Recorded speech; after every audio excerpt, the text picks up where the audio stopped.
Hello again. It's a grim old day. It's a hats and hoods kind of one. Got a lasagna.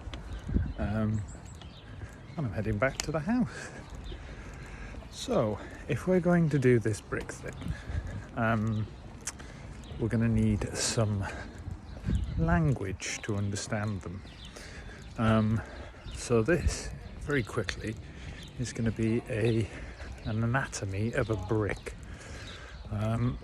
which is sort of like the nuts and bolts of what you need to talk about before you get into any fancy stuff about the buildings in general. Just know the actual things themselves. And I'm going to use the dullest bricks I can find, which are these ones.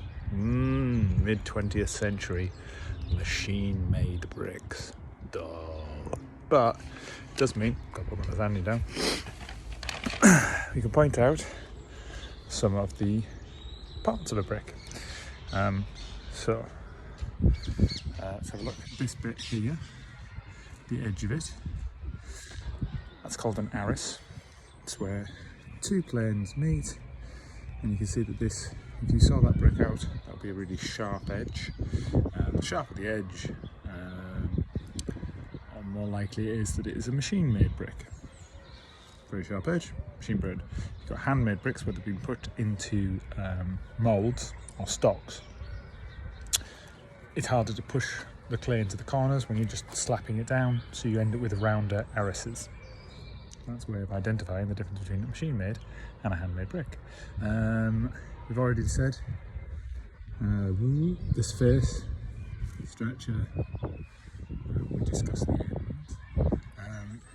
This is the base, or it's the bed. Stupid. It's the bed. This bit here, those are called perpends. So bed, course, perpends. This is a cement mortar. Other mortars are available. And the thickness of the brick, the width of the brick, is called the gauge. Understanding the thickness, again, gauge can give you an idea about potentially how old something is. You've got various standardisation of bricks through time, and the size of the gauge might give you an idea of how old it is. And also, if you look along this wall, you can see that the gauge is the same through all of the bricks. So with these, again, that's evidence that you're looking at a wall made with machine-made bricks rather than handmade bricks, because handmade bricks you end up getting variable gauges because people are just pushing clay into the stocks and they aren't always uniform with them. The other part of that is if you have sort of variable gauge bricks, you will tend to find that your mortar layer is thicker to compensate for those changes in gauge of the bricks. Another thing to consider. And finally, on these ones, we'll point at those. You see here, these marks, those marks there. Those are kiss marks.